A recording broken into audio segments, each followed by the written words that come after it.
friends. Thank you for listening to Bizarrely Carly. My name is Carly, and today I honestly had no idea what I was going to talk about. I debated putting off this week's episode since I was struggling with an episode topic. I have some guests lined up, but we weren't quite ready for that yet. You see, today there was a snowstorm, and I actually got stuck trying to pull my car out of the driveway, and I couldn't make it to work.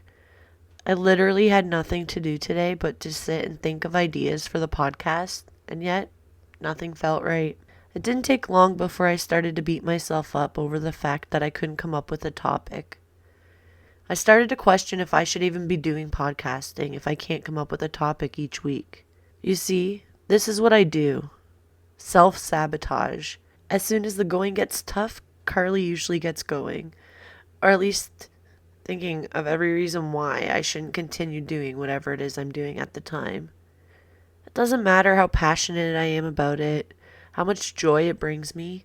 As soon as it becomes challenging, I begin to drift into a cycle.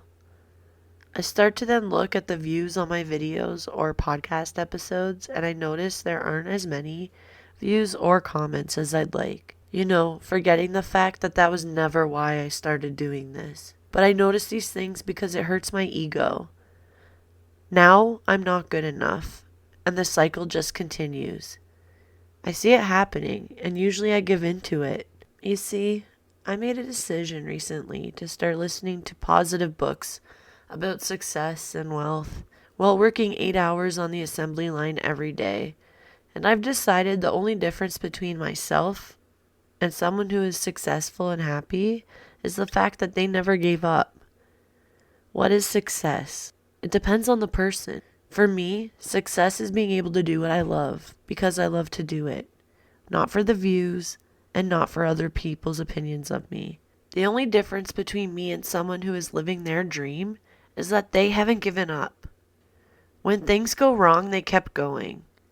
They learned the lessons in front of them and used them to improve, to take steps closer toward their dream. It doesn't matter what other people say or don't say. It doesn't matter how many times you fail.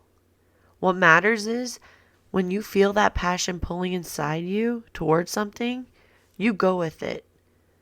Take the steps you need to take to get there. If you get knocked down, step back up and take a different path. If you don't feel like you're getting somewhere, then it's time to reflect on what steps you need to take to get to your destination.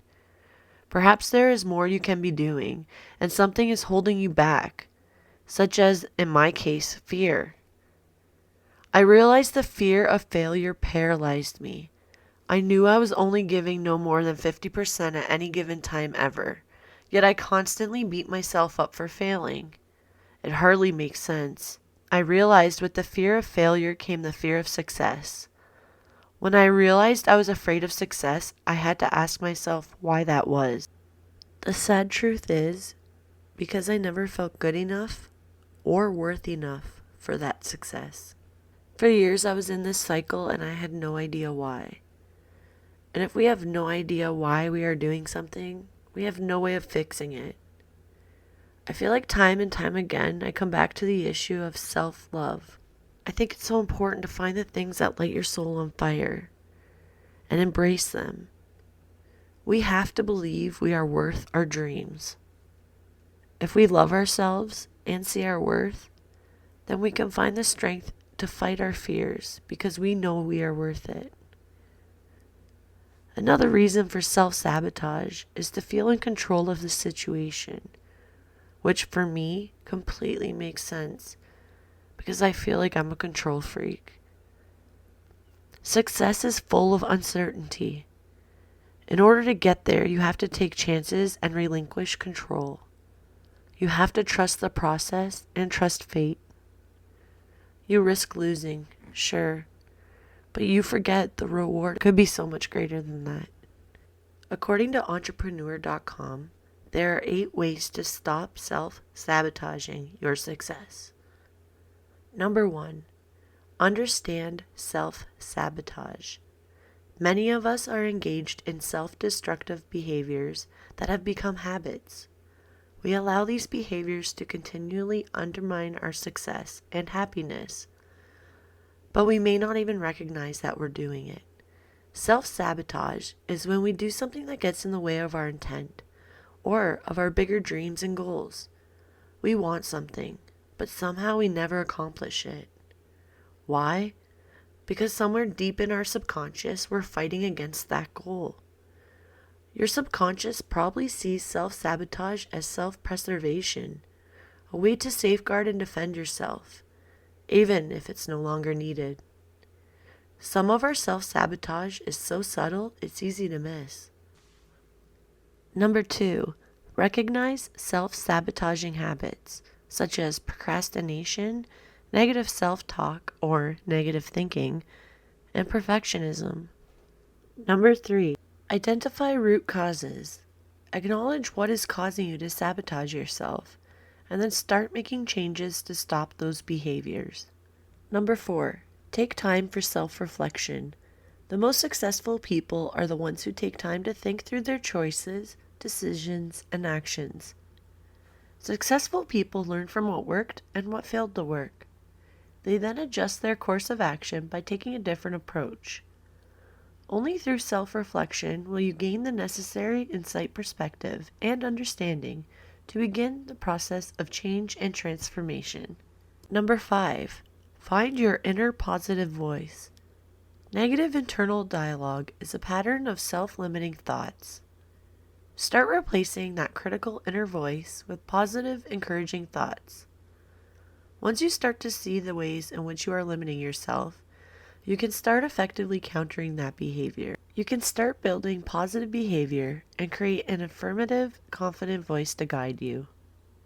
Number 6, change your pattern of behavior. Changing our negative behaviors is fundamental if we are to stop sabotaging ourselves.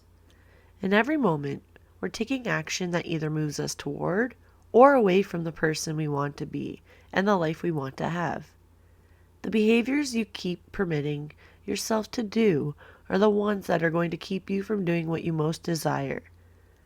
Consider how the actions you're taking and the thoughts that you're thinking conflict with your happiness and hold you back from your true potential.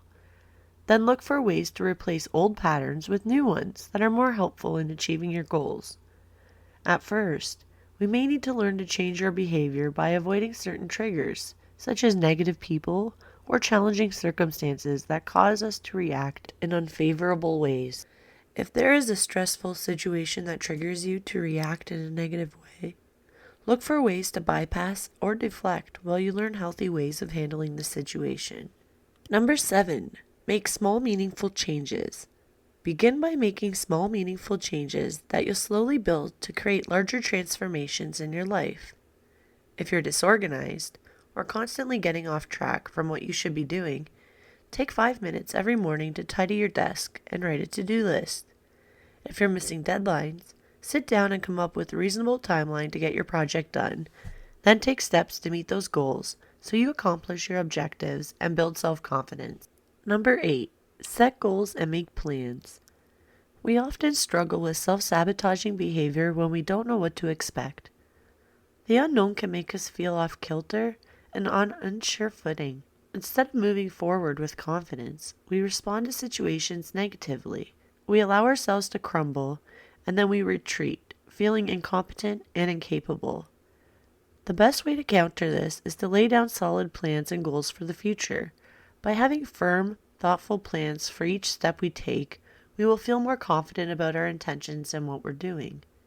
You can do this on a daily level, thinking through how you'll respond to situations, people, and circumstances. By following these steps, you can take control of your life and banish self-sabotaging behavior. Only then can you live the life you dream. Until next time.